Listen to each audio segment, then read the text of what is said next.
গাঁওখনৰ নাম হ'ল মালিগাঁও। লাটুৰাজ এজন বিখ্যাত আৰু তাৰ ভাই আন্না। তাক গোটেই গাঁওখনৰ মানুহেই ভয় কৰে। সি গাঁৱৰ মাটি দখলৰ লগত মানুহক মাৰিও পেলায়।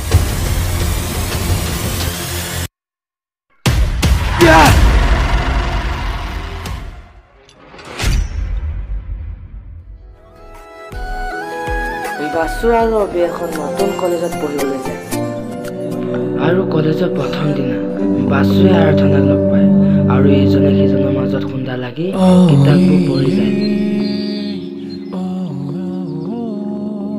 সৰি হা বেয়া নাপাবা তুমি। কলেজৰ এজন মক্কেল তাই এটাই চৰিত্ৰ সি মাথো ছোৱালীবোৰকে ৰেগিং কৰে। আমাৰ নিলে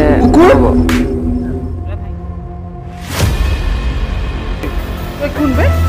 আরে তই আকৌ আহিলি যে আপে কি চাইছ মায়ে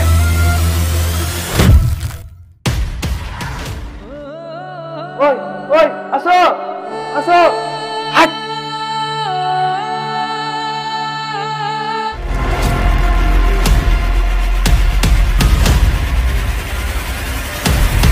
নমস্তে ভাবিজি কি খবৰ আপোনাৰ নিজৰ বাটখিনি খালী কৰি নহ'লে কথা দিছাম বুজিছ নহয় মাজনী এই টকাকেইটা লোৱা আৰু এতিয়া এইখন গাঁৱৰ পৰা গুচি যোৱা।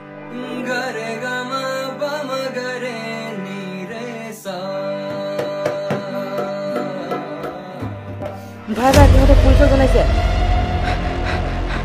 কি ইমান সাহস তাক এতিয়া ধৰি আনগৈ।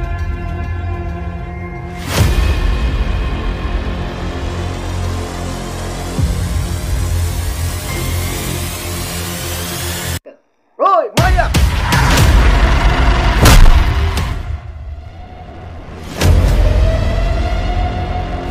আবে তো পুলিশৰ যা মান খাওঁ ঐ কি চাইছ মায়া